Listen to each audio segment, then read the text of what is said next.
tentatively titled this talk, "How Does My Program Run?"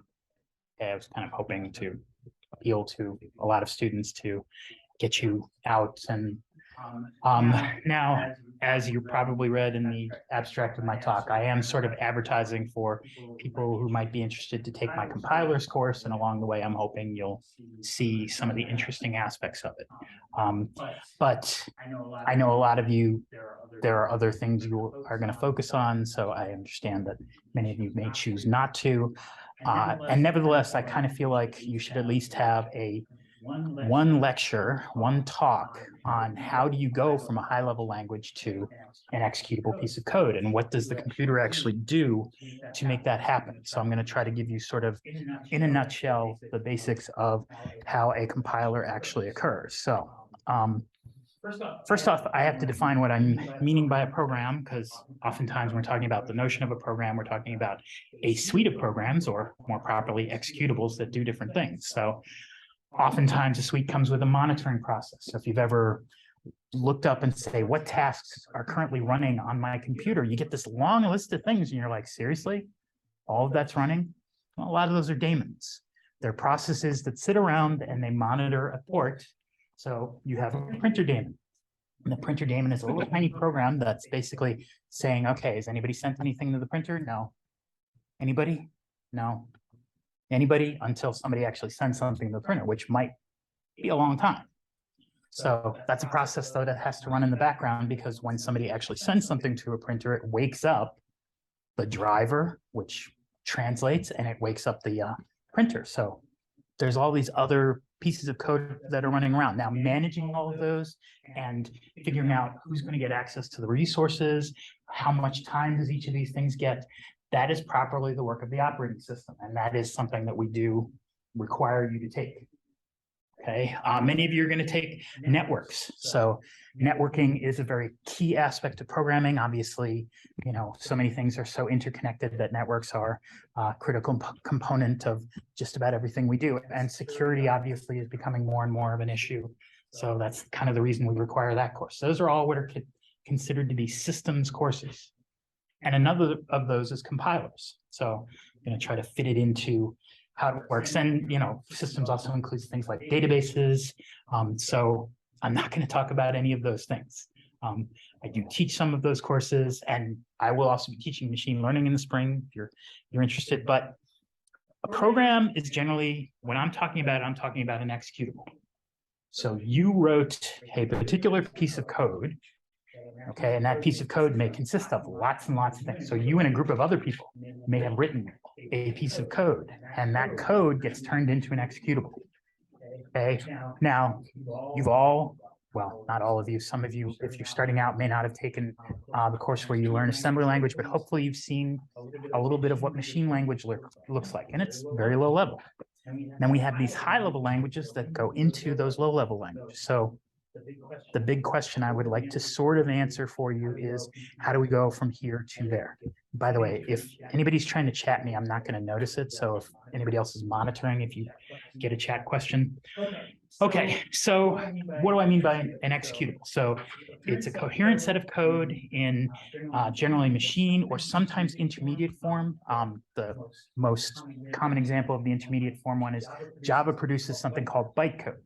So bytecode is kind of a machine code, but it's one that's interpreted by the Java running engine on each different type of system. That's what makes Java such kind of a brilliant idea. Is you compile down to this bytecode, that stuff, that all those files that end in .class, okay, those are written in bytecode, okay? So it compiles down to that, and when you actually want to run it, there's an interpreter that says, okay, here's how that bytecode runs on this machine. Now, most compilers, other compilers take your code from the high-level language to the machine you're currently running on. There's also cross-compiling, which is where you take the high-level code and compile it for a different machine. Okay, now, how exactly does this thing actually get executed by the machine? Well, the machine's going to put aside space for code and data, okay? And this is the place where the genius of von Neumann comes in. I don't know if you know much about John von Neumann. One of the main things he gave to us is the idea that code can be data. Okay, now it seems like an obvious sort of thing. A lot of really great ideas are sort of obvious, but originally when they thought about computers, they thought about there would be a sequence of instructions and there would be a set of data. Okay, and the two would be separate sorts of things. And von Neumann said, why can't my code be data and I just have one big thing of data? Okay, so that's sort of the metaphor that everything follows. Okay, code and data are both stored in the same space. So let's start out. How do we visualize memory? Now, memory, of course, is much more complex in an actual computer. Okay, we have the notion of registers and cache and RAM and disk drives and virtual memory is an operating system thing that is a hybrid. It's made to look like it's RAM, but it's actually on a disk drive. Now, a good compiler is going to take advantage of the capabilities of your CPU, which is going to have stuff about registers, stuff about cache in it. Okay, so registers are actually, so do people know these terms or should I go over them?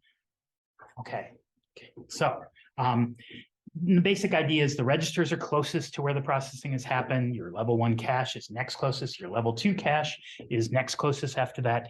And closeness to where the computation is actually happening is speed as far as computers go. So having to move bytes around to RAM is much slower than getting it from a register. Okay, so we try to make good use of the resources. Now, in practice, that's going to be at the end of the process associated with compilation. So when we start talking about memory for a program, we tend to think of the memory as one just big long block where the low address is listed at the top and the high address of memory. So if you have 4 gigabytes, then it's numbered from 0 up to whatever 4 in gigabytes actually works out to be as a number. Okay, and that's our memory. And that's a resource that the operating system is managing. But when we execute, it's going to give us a portion of that memory to actually execute the program with. Okay, so how does that actually occur? Well, you ask the operating system to load an executable file from a location, wherever it happens to be located. Okay, the computer reads the code and data that are associated with it into memory, puts aside some extra space, which I'll explain in just a bit, and stores the beginning address of where the first instruction happens to be. Okay, so it says, okay, the first instruction in the actual code part is right here. That's where you start executing and go to it. Okay, and the processor takes over and says, okay, I will happily start executing until the operating system tells me I have to sleep for a bit to go on to the next thing that's allowed to execute for a while. Okay, so that's how do we get to that? Okay, that sort of thing. And how does a program actually manage that? Because there's other sorts of questions in there. So let me talk about the segments of an executable as far as compilers generate. So the compilers generally generate the yellow and light blue stuff, but they think in terms of also the purple and the green stuff, which all goes in the gray space. So let me explain.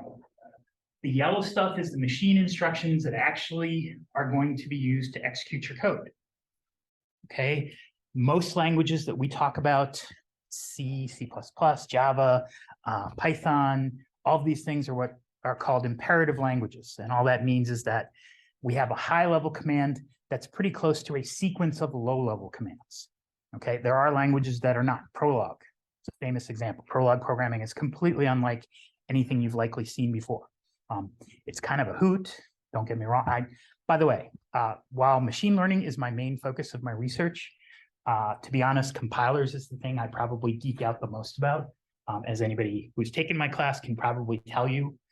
So if I seem particularly happy about a really arcane sort of thing, it's just my love of this field. So we have our sequence of machine instructions. So your high-level code gets turned into a sequence of instructions. Then we're going to have some data. Okay, think about it. What sort of data? Well, if you include a string that you want the system to print out, it has to know what characters make up that string. So it's going to get stored in your global data area to say that when we reach the piece of code that says print out this string, I need to know what characters make up that string. I need to know how long it is. So it's going to be stored somewhere in your global data. Okay, now that's all well and good. But then we have the tricky part, okay? Your program starts running. Now you've all written code at this point. So your code includes things like functions. Okay, when a function happens, the computer is supposed to go off and execute something, and it creates new variables, new places where it has to store stuff in memory. Okay, how does it do that? Okay, well, we have something we call the stack. Okay, and that stack is used to capture all the information needed for a function call via something called an activation record. Now, activation records are not something that actually are implemented in a computer. They are a theoretical way we think about them, and you, when you're writing a compiler, actually have to go about implementing the activation record. Okay, but it's the way we think about it, and I'll show you why we think about it that way. So the idea is the computer is going to not only give us space for the yellow and the blue part, but it's going to give us a whole lot more space, okay, in the purple and the green part that it's going to let us use to run the program. And good operating systems are actually pretty smart. So oftentimes we'll say, give us this much to start with, and then I'll use it all up. And rather than simply dying, the computer will go, okay, I'm going to give you more space. Okay, and it turns out we can actually pretty easily take advantage of the extra space. I'll show you how in just a bit. Okay, so it's going to give us an amount of space, and we start using it. So as we add functions, as functions get called, the stack grows. Okay, now only for the functions that are actually running. This is the nice thing about our code.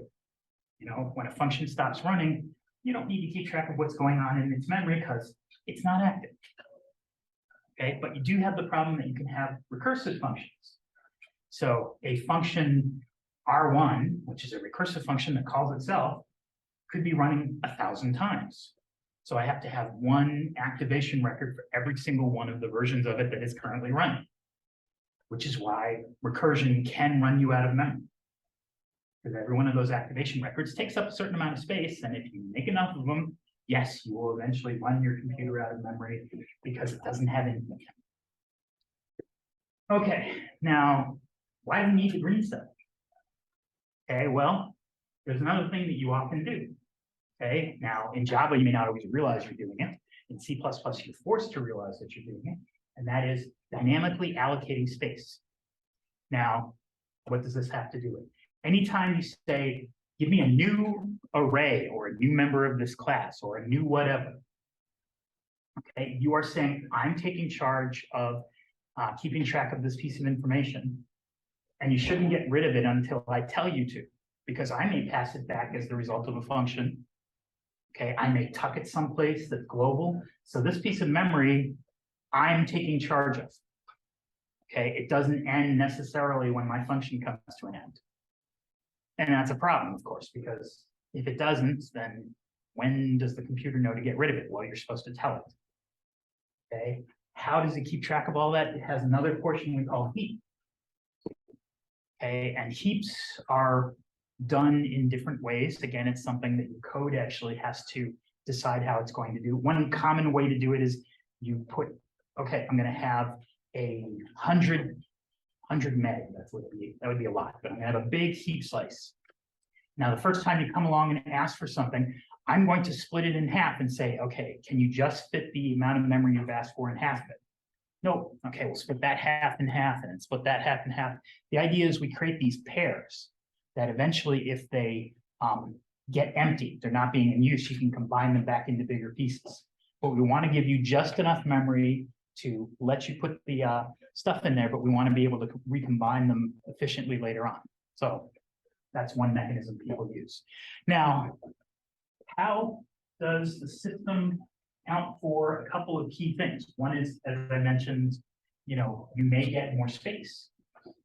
So how do we deal with that? Well, one cool thing here, the heap part can always be pushed down. If they give you more space, even if it's not the same space, but if it's the same space, so they give you space all the way down to here, you grab all the green stuff and you move it down. Okay, now you got to go through the rest of your code and make sure you change all the addresses, but it's normally pretty straightforward. Okay, and normally in the heap, we actually mark where in memory the thing is actually being referred to. So you can move it down that way. Okay, so given that the stack and the heap grow towards each other in the middle, every time you get more space, you just spread that middle out. Okay, so that's how the computer deals with that. Now, the other thing you may be asking, okay, so do I have to request a particular address when I'm brought in to run? Okay, how do I execute it if I don't know what address I'm going to start at, because the operating system decides that. And here's the other cool thing. Okay, everything is done via offsets. Now, what does that mean? Okay, well, one of the things I'm going to put into a register is where's the global data located? Just whatever address it's currently at. Okay, now anytime I want to refer to something that's in the global data part, I can say it's at wherever the global data has to be, plus whatever number of bytes in it's at. Okay, if I want to jump, I know the top of the code. If I want to jump to a different place in the code, I don't have to know absolutely where the code is. I simply have to know where the top is and whatever the offset is. Okay, so everything's done via offsets. Now, again, the operating system doesn't help you with that. The CPU doesn't keep track of that stuff for you. So you have to actually design that into your system that's actually executing the code. Okay, but once you start thinking about it, you start realizing, okay, well, I'm going to have, so most systems have, well, it used to be, we talk about having 80 registers, and of course, nowadays that would be ridiculously small, but they have large numbers of registers. Okay, so oftentimes what you'll do is say, the top register is where the start of the code is. So R0 is where the code starts. R1 may be what instruction am I currently executing. R2 is the start of the global. R3 is the start of the stack. R4 is the bottom of the heap. Okay, the heap still uses an offset, but it uses a negative offset because the heap grows up. Okay, so we simply say certain registers are just going to contain certain things so I can quickly find them. Make sense? Okay, so how all does this work look in practice? Okay, so let's imagine we reach a point marked here in executing my code. So the yellow part is going to have something generated for the code for G, code for F, the code for main. Okay, whatever sequence of instructions are involved in that. Okay, and I mentioned activation records. Okay, the activation record is the thing that lets me start a function and lets me end a function and keeps track of all the space for the function. Each of those things, whenever they have a function call, the function itself that's calling the function has to build the activation record.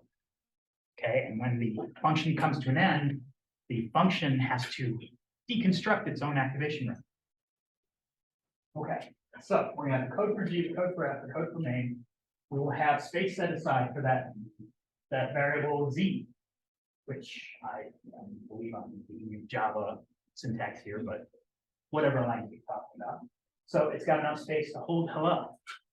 Now, at our execution, okay, what's happened? We run main. Main was called with F of 3. Okay, so I said A gets set to 3. I created a new variable X that was an integer array of 100. Okay, that's special space that I can't predict ahead of time. So I put it aside on the heap. Okay, then we call G of A, and that says set aside a character array named Y. Okay, so at this point, we used up a bit of the heap, and we have activation records from main, F, and G. Now it's a stack, but the stack goes down. So the main one got pushed on first to the stack, and we're pushing downwards. I hope that's okay. Because, yeah, you got to think in terms of the meaning in the. And if you don't like the stack going downwards, just flip the entire code. Okay, make 0 the bottom address, start at the bottom, and go up. Okay, so you can imagine it either way. Make sense? Okay, so now that's what we want to get to. Okay, I think so. I mentioned cross compilers before. I mentioned offsets to give code more to be able to move this heap space, how our executable is made. So compiling. Okay, so the term literally is about the notion of pulling all your code together into executable stuff. Often a linker is then applied to it. So what the heck does that mean? Okay, compiling generally produces code that's, so if you compiled C++ code, you get .o files. Okay, now why is a .o file not completely machine? Okay, because when you're actually generating the code, like at the top, you said like pound include iostream.h, right? If you're writing C++ code, okay? And somewhere in there, therefore, you probably use some C++ iostream operations. You know, you've directed something to the output or you've read something from the input or whatever. Okay, those things, that executable has to be added to your machine code. So linking is the process of the system going, okay, let's see, I got all your files. They've all been turned into .o files. So I'm going to combine them all into one big executable thing. And I have to go retrieve all the code that you've referenced indirectly that's in libraries from other things and pull all that together into one big long executable. Okay, so that's where linking comes in. Okay, interpret. So interpret involves the idea of either directly running the code. So if you've used Python, the Python language is interpreted as opposed to compiled. So it's not turned into machine language. It's run sort of at the time you invoke it. Okay, the Java code is a weird one because we turn the high-level Java code into this bytecode thing, and then the bytecode is interpreted, but nobody looks very much at bytecode. Yes, I've actually tried to optimize bytecode, but it's hard. So, okay. So, machine language. So this is just the various levels of language. So I think I wanted to get to parts of a compiler. So how are we doing on time? Okay, 5:25. So these are roughly the parts you'll see in any modern compiler. Okay, now oftentimes interpreters simply lack the part where you go beyond intermediate code generation. Because once you got to the point of intermediate code, you generally understand what they wanted well enough to actually go ahead and execute it. Okay, so, and if you take my compilers course, we will at least implement our own interpreter. I don't know if we'll go all the way. I never seem to get to code generation because code generation is a whole nother level of complex, which I'll try to explain later, but we'll at least get through interpreters. So how is the code actually dealt with? So there are a number of pieces. One of those things is scanner. Scanner breaks your program up into tokens. Now, what's a token? Well, you've already used tokens. Tokens are, in English, are words and punctuation. Okay, that's a token. When we're talking, you recognize them as tokens as well. So when I pause, you either insert a comma or a period in your head, or you at least hear that I paused. Okay, you're trying to take in what I'm saying. You're breaking it up into words based on me periodically giving slightly longer breaks between the sounds I'm making. Okay, same thing when you're reading. You're reading left to right, you're seeing letters, or you're reading Hebrew, you're reading right to left, but you're reading whatever form your particular language is invoked in, and you break it up into pieces. Okay, so that's scanning. The scanning gets turned over to the parser. The parser is the thing that's your really bad English teacher from high school who wants your grammar to be absolutely perfect because this is a computer.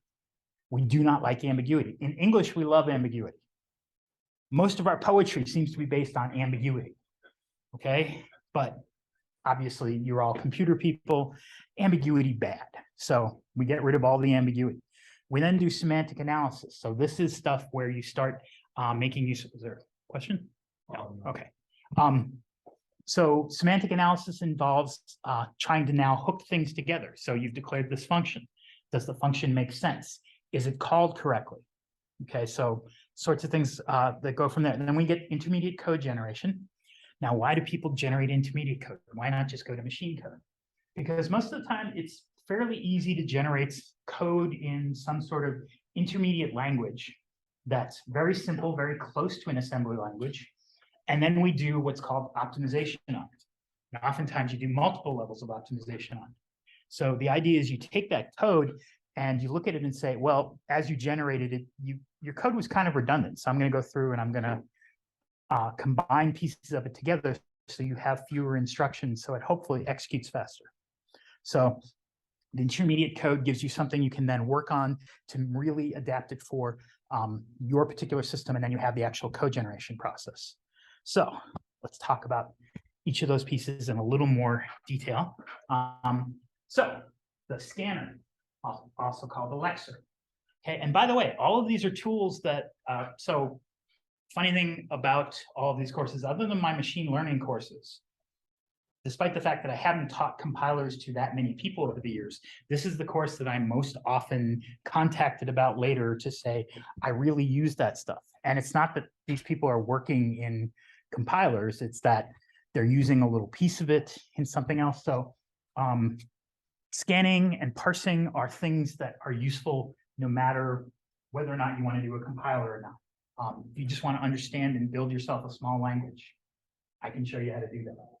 Okay, so the idea is our scanner or Lexer turns an input sequence of characters into a sequence of tokens. So like I said, in English, we have words, capitalized words, periods, commas, and again, you know, there's going to be some ambiguity if a word is misspelled. Okay, in English, that's not a problem. We are tremendously good at fixing such problems in our heads. Okay, so we're not at all like the computers that we work with. Now, for a program, you can't misspell. Okay, so the idea is that we want to break something like dogs like chocolate up into a sequence of tokens. So capitalized word dogs, the word like, the word chocolate, and a period. Now, scanners generally don't do much of the error work when you're actually working on a program. Okay, scanners will catch if you have an illegal character or if you do something that kind of looks like it should be a reasonable thing, like it's a number that starts with a period, and you know that's not allowed in your particular language. So scammers most of the time don't do much error checking, but they do some. Okay, now the main thing that scanners do, that I have emphasized this in every class I think I teach, is that they get rid of all of the white space.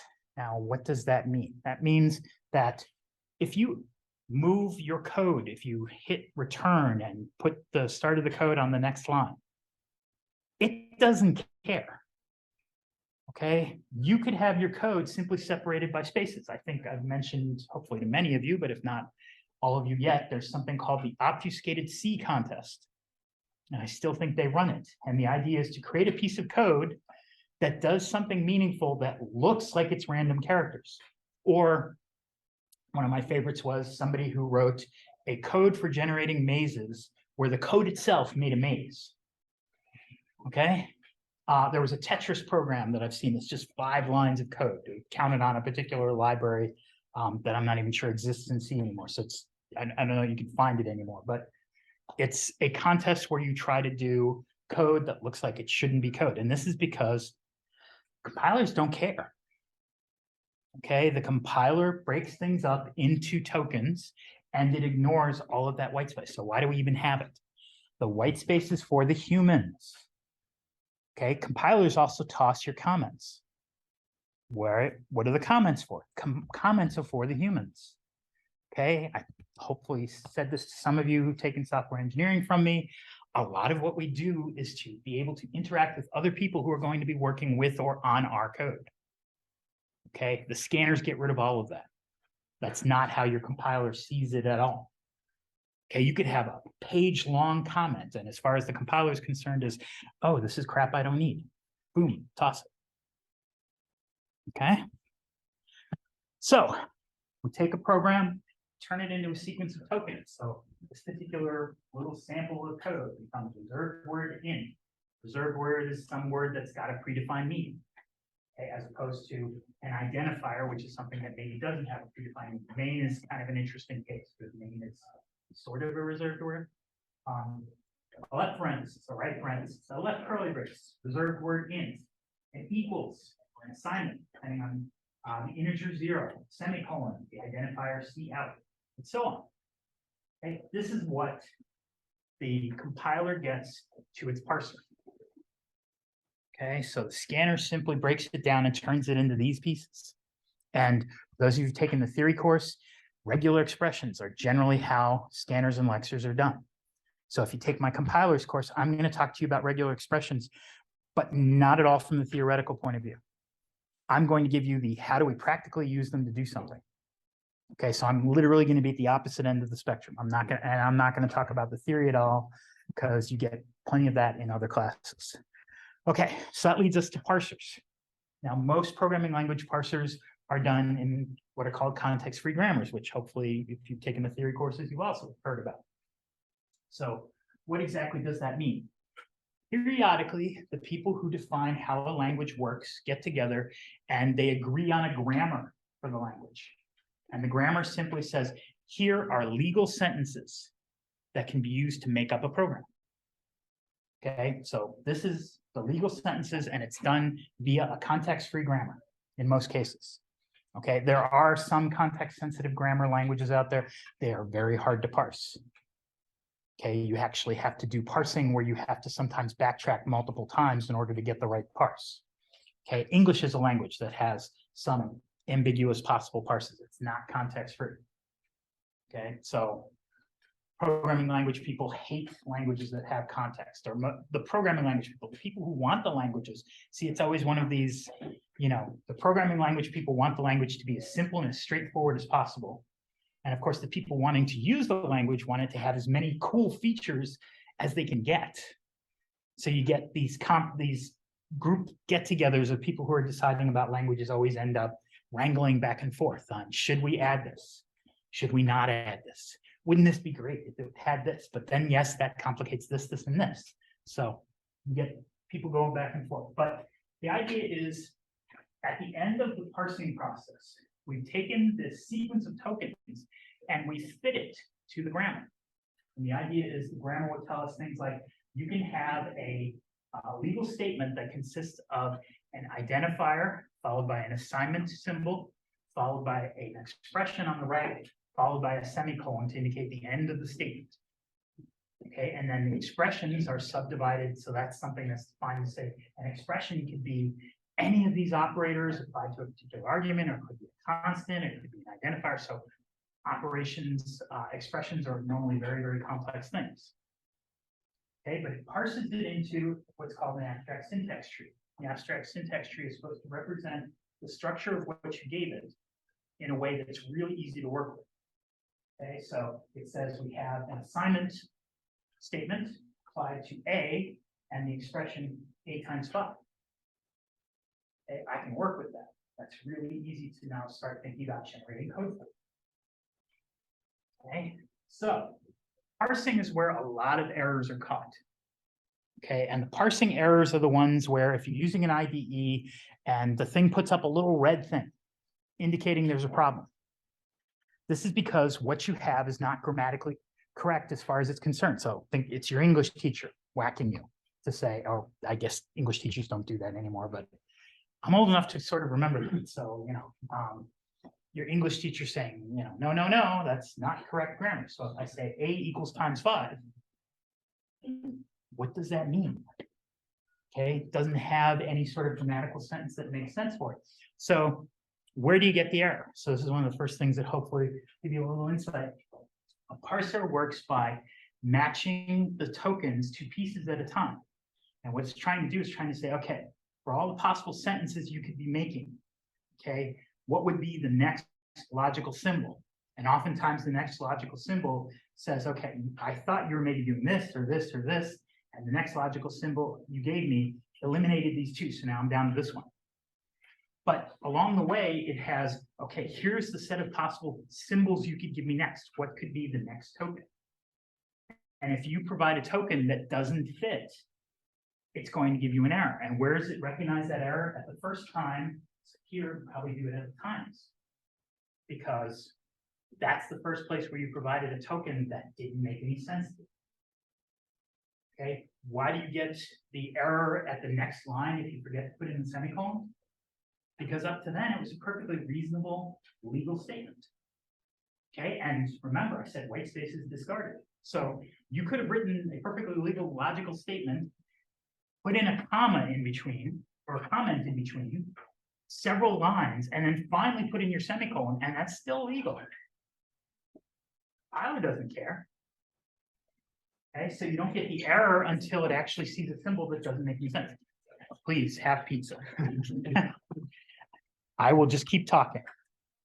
Okay, so a lot of the errors you get, but most of the ones where you are seeing something red on the screen come up in the parsing stage, because what you said is not a legal sentence in the language.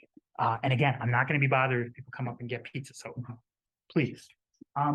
So next step is semantic analysis. Now, semantic analysis often takes care of things that sort of we aren't really about syntax, but nevertheless sort of get into this basic notion of what makes something legal or not legal. So type errors are often things done at the semantic analysis sort of stage. And many compilers will help you if they can. So classic one is I say A equals 3.0 times 5.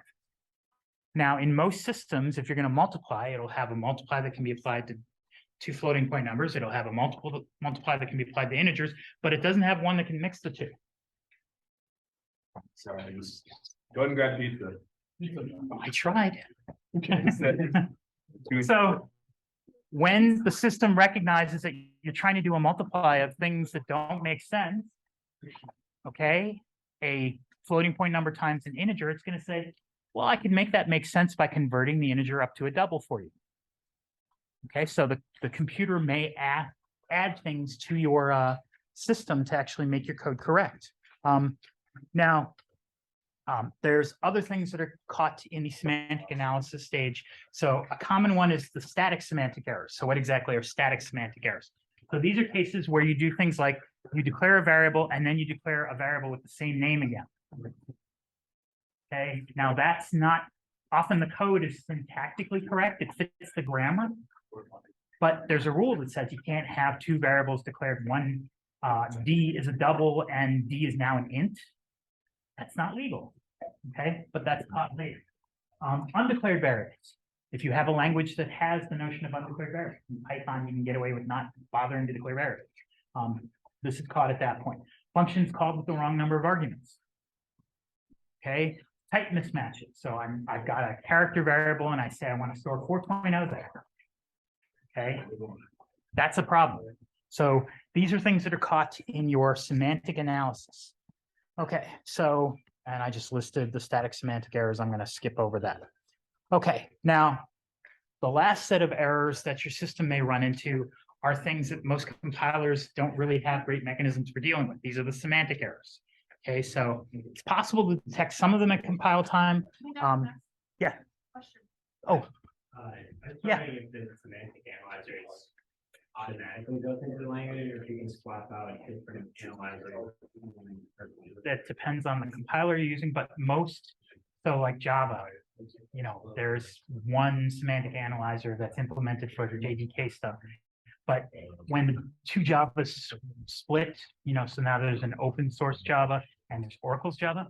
Okay, those things actually have now split. So they're going to have slightly different performance depending on how they work. Now, it used to be, you know, there were multiple companies that would produce compilers. So oftentimes the semantic analysis that the compiler company would do would vary quite a bit. And different companies were better at certain aspects of compilation. So one of the open things that really is really hard to do is to automatically parallelize code. Now, by the way, that's also a little advertisement. We have a special topics course for the spring on parallel coding. So if you're thinking about something to take, that will likely be a fun course. But you'll also find out just how hard that process is. And doing it automatically is something that most compilers can't do in general. Okay, but it's something you would like them to be able to do. So knowing when to use GPUs, if your system has GPUs, is something you would like the compiler to be able to detect. Okay, and some do and some don't. So, and by the way, you know, like the GCC and the CC compilers actually have multiple levels of optimization built into them. And you can actually set some flags to do. So the standard optimization, if you're compiling in general, is 02. Okay, you can do 01, which is less optimization. I've never understood anybody who chooses to do 01, but you can also do 03 and 04. The interesting thing about 03 and 04 is they kind of violate one of the basic rules of compilers in that the resulting code may not be correct. So it may not in fact run the way the code is written, but it's faster. So it's faster, but you might not get there. I don't know.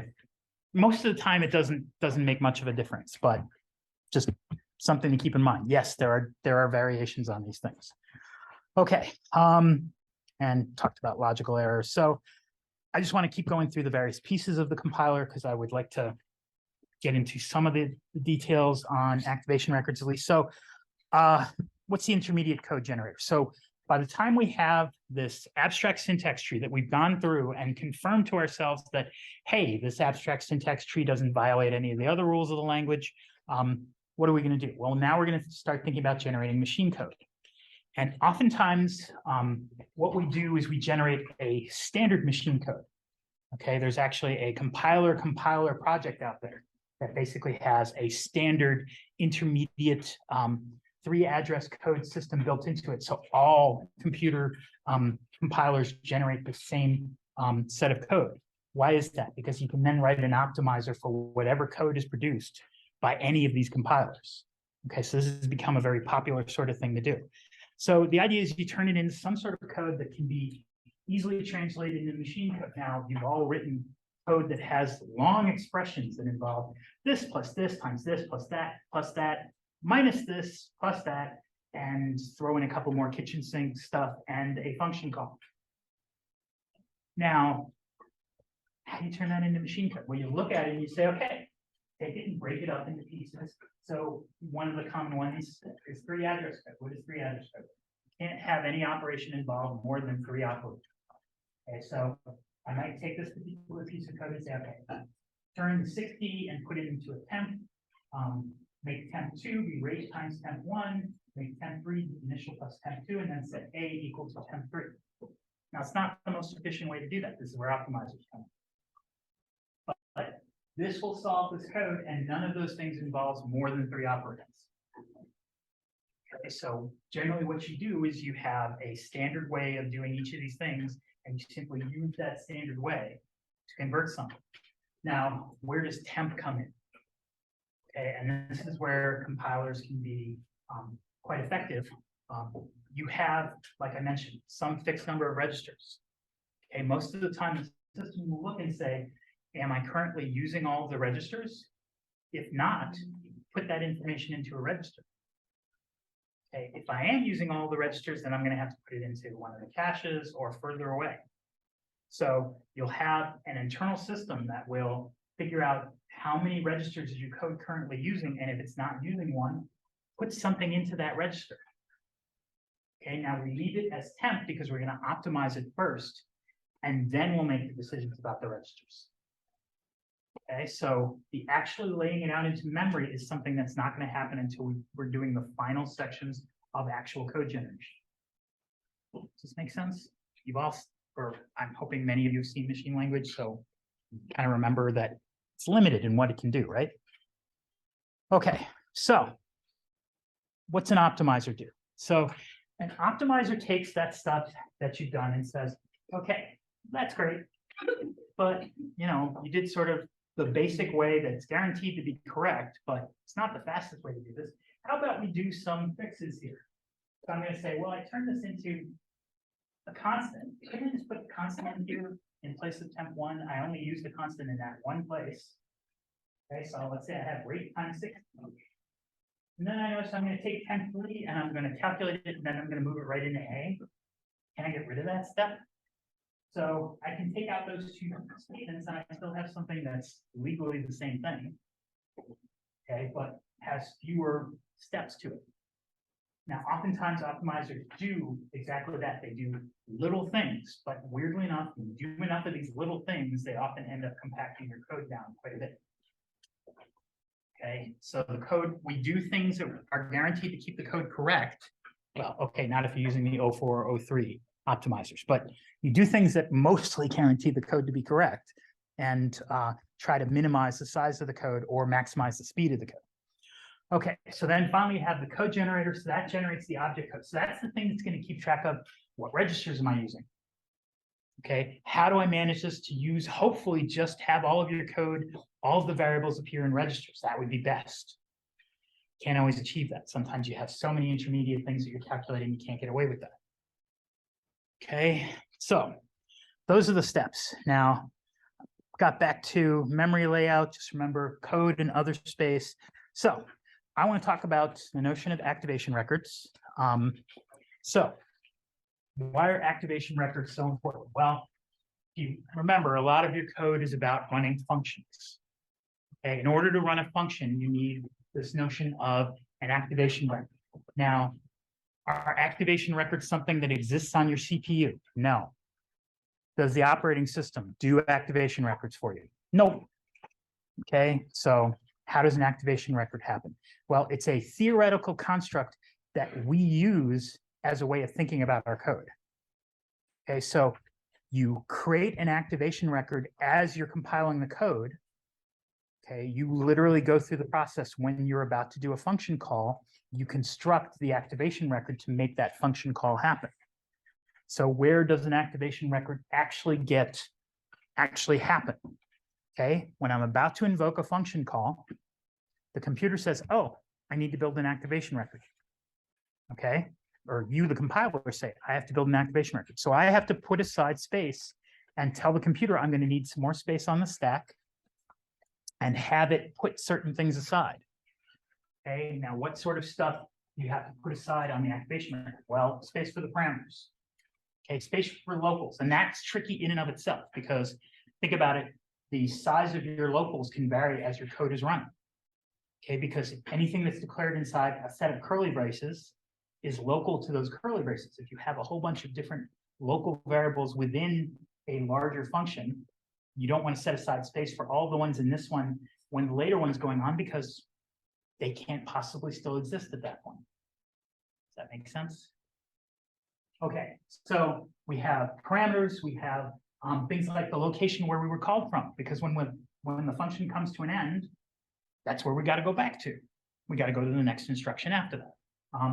We need to store the values of the registers. Okay, as I'm doing this register calculation, I may be in the middle of doing something and I may have various values stored in the registers. Okay, my code is not going to know how many of the registers are currently in use. So what you generally do is you move all of the registers into the activation record. So all of their current values, you save them. When the function comes to an end, you'll restore them. Make sense? Okay, and then we have those pointers that allow you access to non-local variables. Okay, so we keep track of what thing called us because maybe we're using a variable that exists in that thing that called us.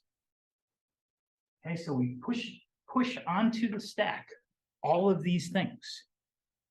Okay, now this raises an interesting question. Doesn't that mean calling a function has some significant overhead to it? And the answer is yes. Okay, so one of the things compilers and optimizers do is they look at function calls and they ask, can this function call be what's called inlined? Does everybody has heard the term inlined? So the idea behind an inline function call is you don't actually call the function. You simply execute the code as if you'd called the function. Now, if you've got like a getter or a setter, go to this particular class and get me this variable. That's a great example of something that should automatically be inlined because it's just going and looking up a value. Okay, a setter says, go to this particular location and set that value to something. So getters and setters are great things for the system not to call a full function for, because you shouldn't have to do all of this overhead. So this is one of the things that, depending on which compiler you're using, how smart it is about recognizing inline. It used to be that you could actually request things be inlined automatically for you. And that turned out to be a bit of a problem. So they stopped allowing that in most of the languages that had it. But nowadays, one of the things the optimizers do is they go through and say, is this function call so simple that I can get away with not actually making it a function call? So that in and of itself is another sort of thing we're dealing with. Okay, but the idea is when you have a function call that's about to happen, you build the activation record for that function, and then you say, okay, the activation record is on top of the stack, and now I'm going to jump to the code segment that function corresponds to.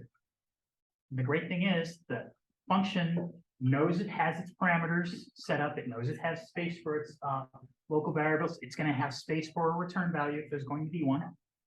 And it'll start executing. And it'll get to the end and it'll say, okay, look up in my activation record where I need to send control back to. And by the way, I will get rid of all of the space that I have on my activation record. Okay, so functions kind of deal with themselves. Okay, but again, an activation record is a concept that we use that as a compiler writer, you actually have to build. All this making sense? Is this actually useful? I hope. Okay, so again, I just mentioned calling location builds the activation record, switches to the location, the called function executes, accessing variables through the stack, the heap, and the global. At the function end, any return values copied or set aside. Normally, the return value, by the way, is the top thing on the activation record, so that you can immediately know where it is when the function comes to an end. It's where the top of the stack is now, because the activation record's been popped off, but the return value should still be there. So you can go and grab it immediately. You restore the registers. You turn the control back over to wherever you were called from. Okay, so you can call the function from multiple different places, and the places that you're called from are going to put aside, here's where you were called from, so this is where you need to go back to. So that's how all of that is kept track of. Make sense? Okay, so, and I've already kind of talked about heap storage. So basic idea behind heap storage is that anything that can outlive the procedure or function that it's part of, like something that's put aside via a new command, can't be put on the stack because all the stack memory goes away. So we have to have another place, and that's where this notion of the heap comes in. Now, different languages deal with heaps differently. Okay, now the Java language uses what's called garbage collection. How many people have heard of garbage collection? So the basic idea behind garbage collection is, as you get rid of space, because Java does a lot of allocation of heap space for you and doesn't really make it clear to you that it's actually done that. So the way it reclaims the space that's no longer in use is it goes through and it basically says, okay, I know all of the space that's currently in use. Now I'm going to ask each of the current functions it's actually running, has an activation record, to tell me which of the space are you currently using. Mark that. Okay, so I'll get all of those things that are currently active and still running to mark the space that they're using. And then I'll look through the heap and say, okay, is there anybody who isn't marked? If you're not marked, that means somebody put you aside, but they're not using you anymore. So you're garbage. So I'm going to collect you up. Now, the downside of this is that Java periodically will have little blips. Okay, and it used to be the blips would last for many seconds, but nowadays it's generally under a second. And those blips involve the system going, oh, wait, I'm running out of heap space. I have to stop and garbage collect. Okay, so if you've ever seen your code and it's printing out a long thing and suddenly it stops for a sec and then it picks up and starts running again, and it's running in Java. That was a garbage collect. Okay, it happens. Now, languages like C++. C++ doesn't do garbage collection. C++ counts on you to give the memory back. And if you don't, what happens? Call that a memory leak. You do not mark the space to say you need to give it back, then as far as the computer is concerned, it's still in use because you haven't told it it's not. Now, if you go into, so if you're running, and there are operating systems that have this problem, in Google Chrome, for example, as many people have commented on, your Google Chrome needs to be killed periodically just because it's going to grow, okay, because it has a lot of memory leaks in it. And basically all that is it puts aside memory that somebody asked for, that was dynamic, was on the heap, and then you never told it you were done with it. And if you didn't say you were done with it, then the computer has to assume you're still using it. And therefore, you know, have to go ahead and let you keep it. But the problem is that that memory is now dead. Can't be used for anything else, but really isn't doing its job. So your code will grow. The system will have to say, okay, I'll give you more space. I'm going to let you grow larger. Okay, but could you kind of keep it down? And no, I'm just going to keep growing. And I keep growing and growing and growing. And that's a memory leak. Okay, so where does that get? That comes from heaps. Okay, so it's most often in things like C++ where the memory is not garbage collected. You don't see it as much in Java. Now, one of the questions, so when Java first came out, years ago, people tended not to use it for much other than for interface sort of stuff, because it was generally 10 to 100 times slower than the corresponding C++ code. Now, one of the cool things that's come out of compiler and language study and research is that interpreted languages like Java, we've worked quite a bit on, to the point where they're oftentimes pretty close to the speed of their C++ counterparts or their Fortran counterparts. Okay, those are the languages that are most often used to implement stuff underneath those sorts of languages. So it's Python, not exactly the same, but it's pretty close. So that's a problem that is ongoing, though. We're constantly working on. I put down automatic parallelization. Really, it's a whole set of things. It's trying to make your code better for having parallel computers, having GPUs, pipelining. All of those things remain things that people continue to work on. Now, some other interesting ones that people work on are verifying correctness. So this is being able to assert that your code works correctly, that at the end of this segment, it does what you said it should do. Now, of course, if you've taken the theory courses, you can't do that in general, okay? Because you cannot guarantee that the inputs or whatever are always going to adhere to whatever you expect. In general, you cannot prove that code will work in general. But oftentimes you can do subsections and say, this one does at least that objective. And that actually has led to an interesting thing is you've all worked, hopefully, in Git systems. So you've worked on programs with other people, and you've seen we try to save the code back and it tries to figure out whether or not your code interacts. They're trying to do that better. So how do you do that better? Well, what's a non-interaction? It's your code doesn't do anything that will mess with their code. Now that's really a reasoning about what the effects of your code and their code is, as opposed to simply comparing the files. So people right now are working on better ways of determining non-interaction so that you can do merging of things quite a bit better.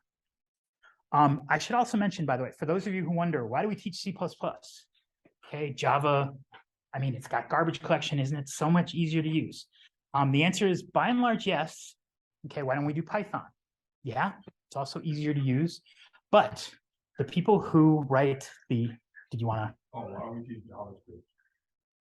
Because JavaScript is a bastardization of a language.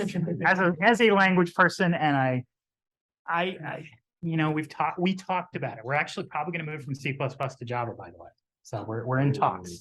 But why is C++ still around? This is because C++ lets you move memory around and lets you allocate memory tightly. So if you've ever used Python and you've tried to use some of the machine learning libraries that are out there, and they do deep learning, guess what? The actual library is implemented in C++. And Python actually just provides an interface to the internal C++ code, because the C++ is significantly faster for those sorts of things. MATLAB does exactly the same thing.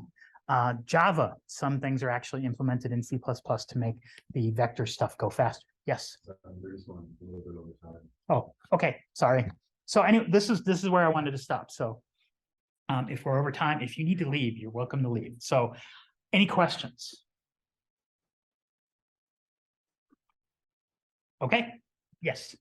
What do you think about Rust?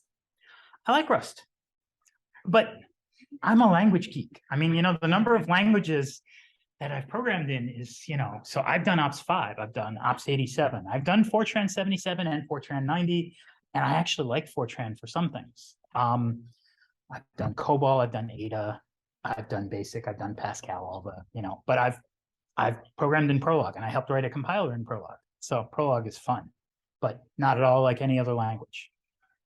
Yes? Yeah, so just for like clarification, so like compiler essentially just take your code and then puts in the assembly. Turns it into machine code. Machine code is the overall process. If you take my compilers class, we're not really going to talk about taking it all the way down to machine code, because you could spend 2 or 3 semesters just on doing really good code optimization. And optimization is where the actual money is. That's where the making it go fast really is. So yeah, you don't necessarily need to take a course in it, okay? Because you don't really need to necessarily know the stuff, but you should at least have an overview of how it goes from that high level to the low level. Because you've seen assembly language in all likelihood, you've seen the high level languages. I'm just trying to connect those two dots. Okay? Any other? Okay.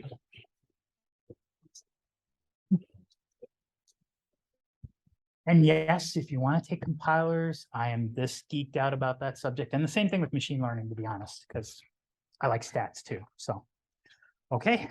Here's actually one question. Yeah. Liam was wondering what your thoughts are on functional programming languages versus object-oriented.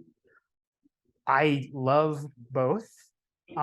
Functional programming languages, you have to love because oftentimes the syntax is so simple, like Lisp, Scheme, Yeah. In Lisp, your code is a list, your data is a list, and the lists are always, a first thing, which is often an operation if it's a code instruction, and then a set of things that are arguments for it.